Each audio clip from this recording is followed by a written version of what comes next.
Also unpacking recent HRM news, controversial decision in tents in parks. Plus, stay to the end and I'll reveal the top 4 reasons fueling those housing conundrums. Let's get into it. In Halifax, the average rent is $2,061, while average mortgage payments for a condo $1,956. The Bank of Canada reports that investors accounted for 30% of home purchases in the first quarter of 2023. Now, regarding the vote and debate on if HRM should designate land for tenants and the homelessness. Quote, this is not a good short-term solution. We know it's not, but there are no good options for this crisis we face right now. An additional quote, this is about managing the crisis that the province finds itself in and how it impacts Halifax. Allowing tent encampments is not the cause for homelessness. It's a symptom of a broken system. As of July, there are 178, and by name list drafted by the Affordable Housing Association of Nova Scotia indicates that as of August 29, there are over 1,000 people experiencing homelessness in HRM, an almost 60% increase since August 22, and an approximate 500% increase since just 2018. That by name list is said to be growing by 10 people a week.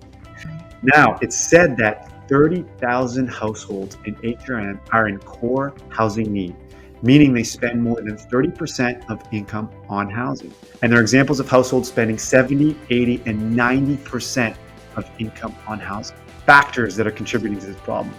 First off, record-setting immigration. Record 12,650 new permanent residents made Nova Scotia their home last year, surpassing the 2021 total by 38%. Second, vacancy rates. Vacancy rates now in Halifax and HRM are less than 1%.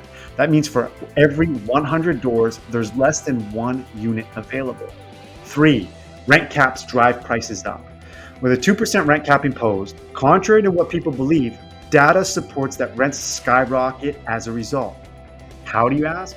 When a tenant leaves, moves, gives notice, is evicted, or a unit becomes available, landlords are forced to jack the rent to offset their losses on other units that are significantly below market rates. Historically, rent caps proved to result in this time and time again.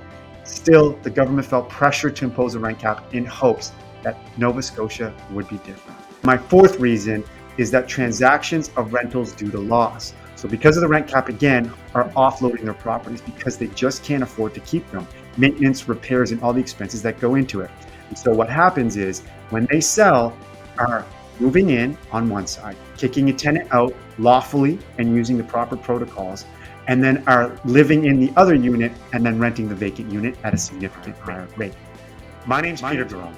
I'm an entrepreneur, licensed realtor, property manager, owner. And what I do in part is I collect information from people that are smarter than me, people that are more experienced than I am, from reading the books like the ones you guys see over my shoulder and sharing that information with everybody.